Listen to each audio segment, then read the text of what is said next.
just saw Jason Bourne, the new Jason Bourne movie. Does it have a subtitle? I don't remember. I don't think so. I think it's just Jason Bourne. Jason Bourne.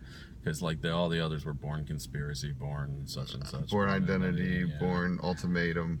But I believe this one was just Jason Bourne. Yeah, so we just saw it, and you want to go into what you think? I thought it felt very samey.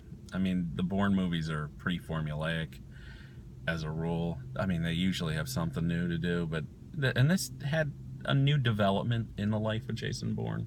Like, there was kind of a feeling like of cyclical nature of things, but honestly, it felt really like the other three, and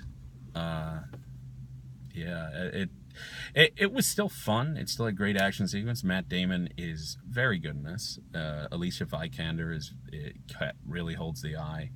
Tommy Lee Jones, even when he's playing a bad guy, and he's clearly a bad guy in this, is still really lovable. I still liked him in this, even though he's kind of a monster in this. Yeah, Matt Damon, he's magic on the screen. He's amazing.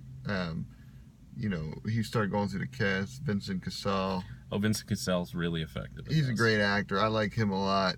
He's cool, but totally believable in the role he get. And I wouldn't have thought that you could take a guy like that and make him believable as a physical threat to somebody. Well, he did that other movie before too, right? Where he was somebody like that. Yeah. Well, he comes off very credible. Like Mission Impossible or something like that. Yeah. So, anyway, and Vikander, while completely unbelievable in the role she has in this movie, on the line of, I mean, first Denise of all, Richards in the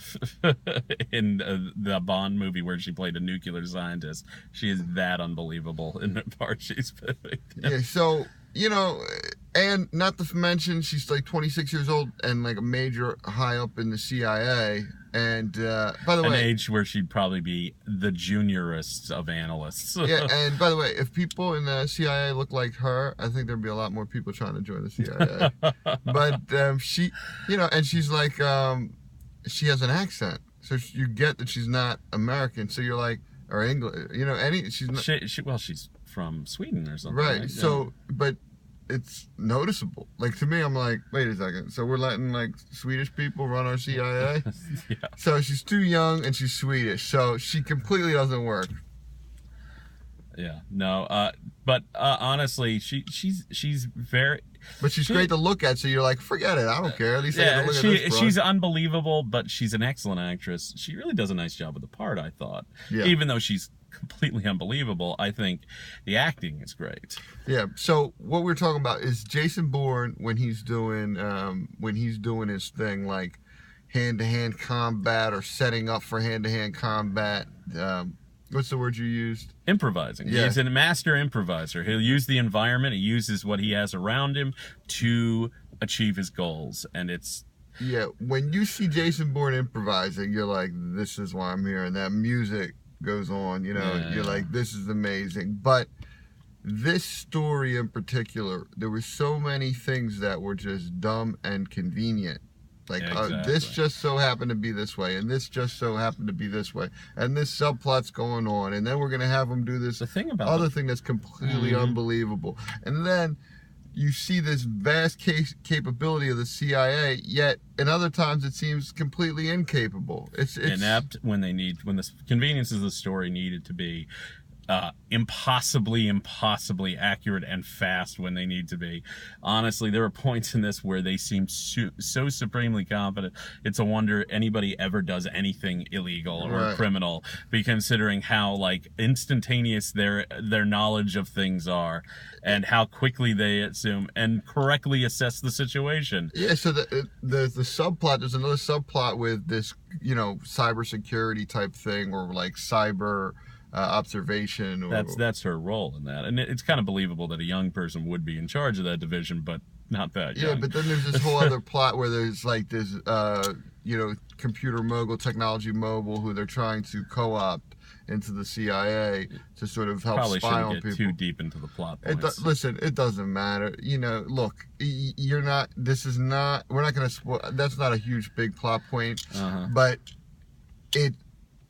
I think I'm going to use these words correctly. Strange credulity. Strained my credulity, right? Is that credulity? I'm trying to think of how do you pronounce that. It was not very credible. Not credible at all. Not credible at all. And so you're just watching this thing, and things are happening. You're like, bullshit. And then, I mean, in my head, it wasn't plausible in the context. You know, when you're watching an action movie, you often have to say, listen, it's a movie. I check my brain. It's fine. It makes sense in the context of the universe.